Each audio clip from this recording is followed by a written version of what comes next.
Hi everyone, it's Monday. I want to thank everyone who attended the leather crafting class last Saturday. I think the collars turned out fabulous. I want to thank the person who bought my collar that I made. We had fun. The class lasted about 2 hours, and I think I'm going to try and squeeze one more in before the end of the year. However, I was talking about how I'm venturing back into painting for a while because I'm trying a new technique. And I wanted to show some people what that's all about. So I will go over to my other page and give you a shot of what's happening.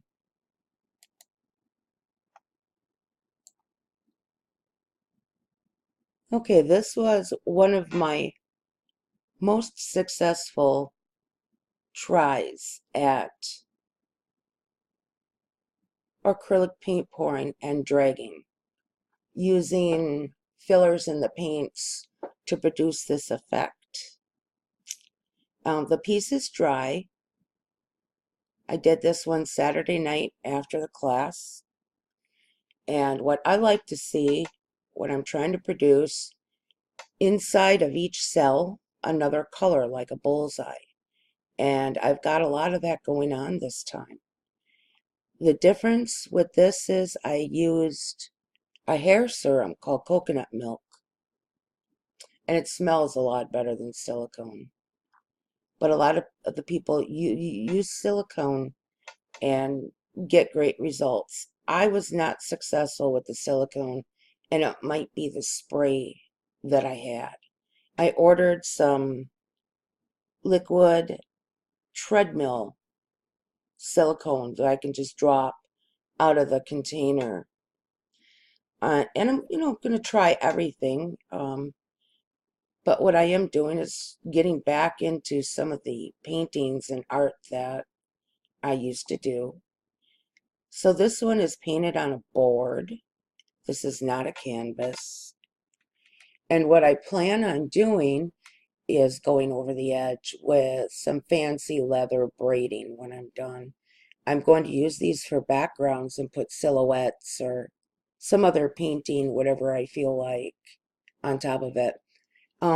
This black over here is kind of dull right now because this piece has not been varnished. So I'm still wondering if I want to add more paints. Now, all the little speckling you see in here was done with a blowtorch. Let me see, let's go up. You see it does have some kind of texture to it, but at the same time here, I seen something weird going on. It's like these little faces in the webbing.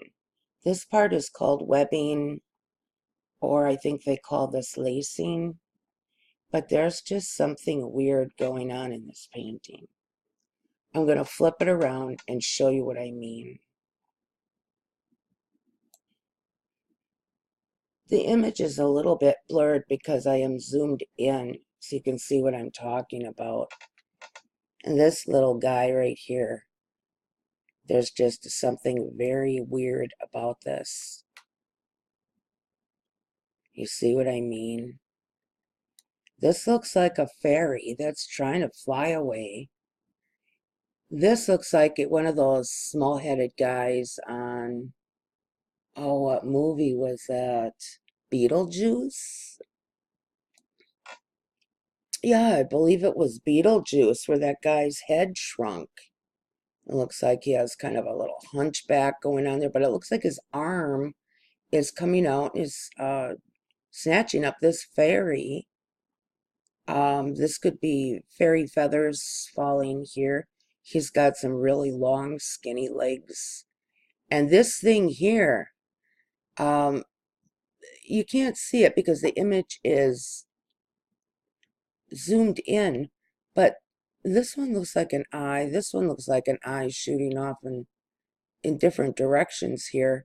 He's got a big mouth, and it looks like he's distressed because small head here is grabbing a fairy. And then if I look close, all these little spots,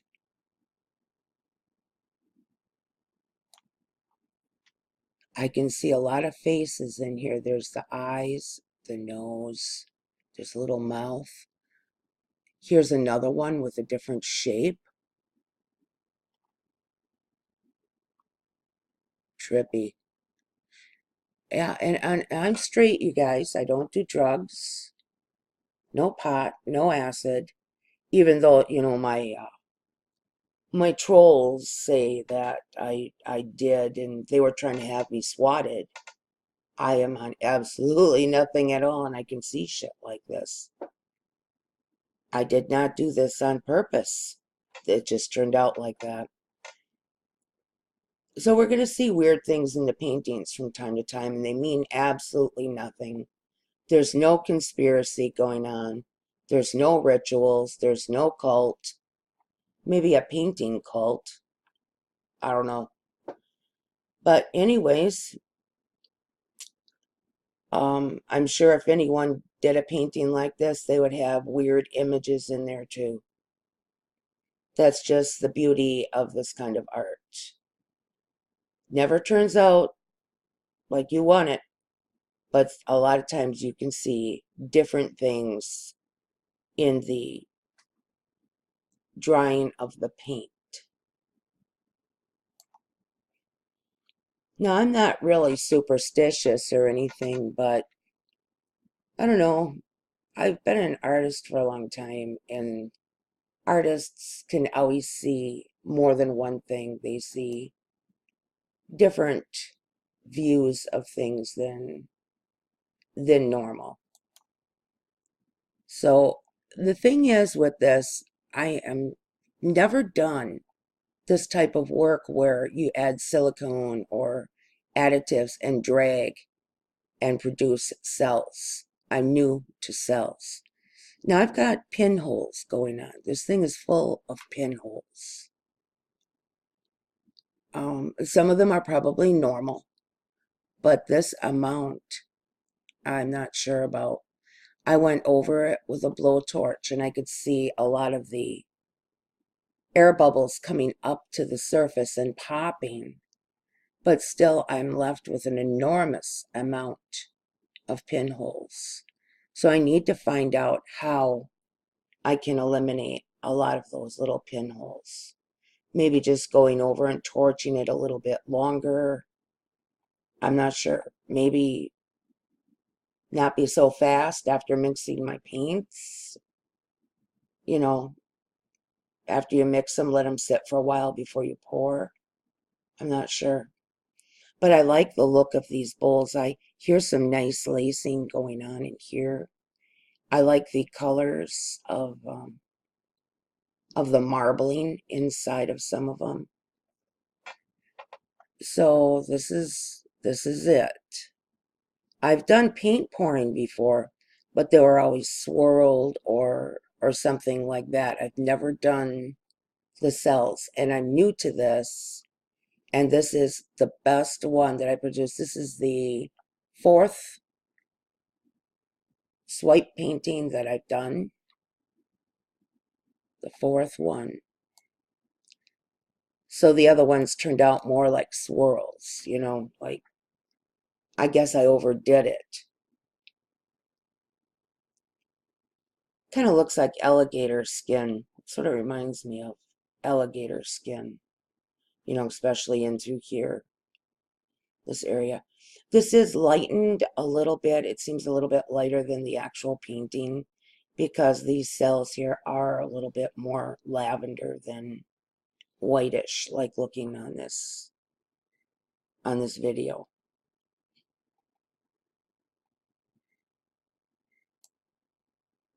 Okay, now on this screen, on this close-up, you can see some of the lacing and webbing that's going on through here. I like that effect. And here we have There's another little face. I like this part of the purple too.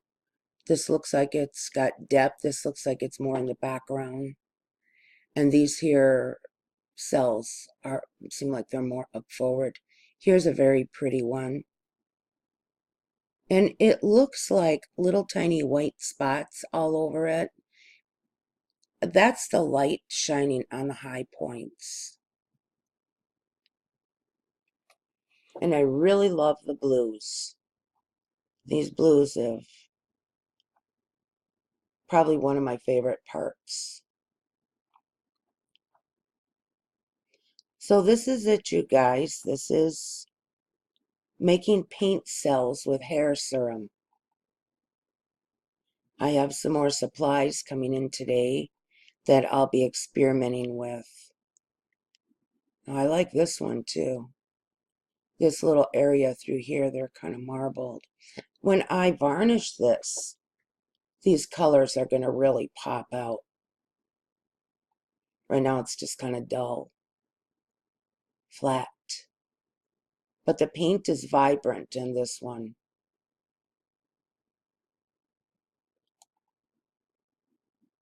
Here's kind of a sideways view with the camera so you can see the texture. It's got kind of a rough texture, but all these little pinholes in it. I don't know if that's normal or not. I don't even know if it's normal to have this kind of texture going on. It could be my paint was too thick. Maybe there were some big bubbles in it that popped. I'm not sure. But I just wanted to show that angle too. I am on a support group and I've been asking questions and waiting for answers. Okay, here's some big pock marks going on right there. But that's okay because then you can see a little bit of the color underneath. Now, I like the aurora effect that is going on through here where you can see the blues mixed in with the purples. I really like that. And I like this area through here. And then, of course, there's the blues. But yeah, this is really neat. And then there's some streaking here where through swiping, it hit an area here where there probably was no hair serum to make the cells, which adds a uniqueness too, as long as they're small. I wouldn't want these big, wide open spaces like this. If they stay small and veiny like that, that's fine.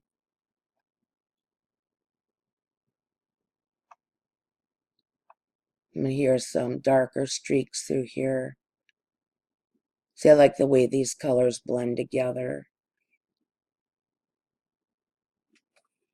Then here's a lighter streak through here.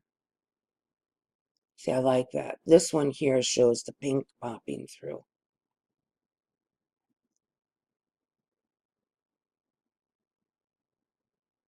So I don't know what I'm going to do with this one yet for a background. It's still undecided. My family members want to grab each piece before I even have it done or before it's even dry. And they want me to leave them just like that. I think what they're trying to do is get a collection of all the colors and put them on the wall. So I probably won't have anything left to show for. That's always happened in the past. I don't have much to show for any of the painting that I've ever done. I never kept them. Oh, I've kept a few. Okay, there's a few floating around, but not many. And that's okay. That's okay. They're out there. And they're still holding up the paints. And I've done this I started painting in 1989. I didn't even know I could paint. and I was going to be laid up for a while. Had to have one of those surgeries where you're going to have to hold still for a little while. And I was active. It's like, what am I going to do? I can't stand watching TV. So I thought, well, let's paint. And I started painting. I picked up a book. I didn't know I could paint. You know, the shadows, where the shadows need to be. And I learned how to load the brush. And I really enjoyed painting. Now, I was in my later 20s, and there was something I never even knew I could do. So we never stop learning about ourselves. We always find new things that we find that we couldn't do before or didn't know we could do before. And I really like this process. I think that I could do a lot of things with this type of look and this texture. And we'll see. We'll just give it some try. And if it, doesn't work out for long, well, then we go on to something else. But that's it. So I just wanted to update you guys and thank you guys for attending the class last Saturday. We really had a lot of fun. And like I said, I'd like to get one more before the end of the year. So you guys take care. Love and peace.